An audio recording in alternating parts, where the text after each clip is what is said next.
All right, so I know this is a little delayed, but let's talk about the March Madness situation, the difference between the gyms for the women and the men at the NCAA tournament. So I'll just preface this by saying I am not going to go into this bash session of the NCAA because that's not really where my interests lie.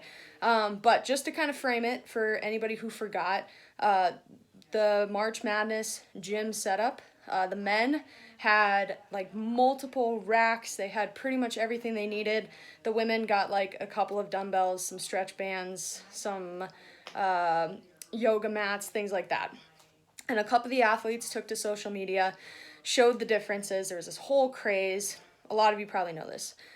I think the thing for me that really stood out and the thing that I want to focus on is, yeah, I don't think that there should have been that type of disparity. Obviously, I'm sure the NCAA had their reasons, not saying they're good ones, but they had reasons as to why they handled things the way that they did.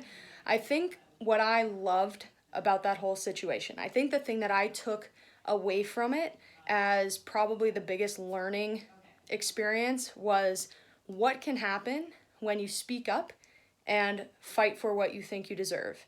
I think that's something that for a lot of women we tend to really struggle with. We tend to be fearful that, oh, if I step up, then I'm going to get in trouble or I'm going to look bad or they're going to think I'm just being annoying. Who cares? If you think you deserve something, if you think that you deserve to be equal because you do, then fight for it, battle for it.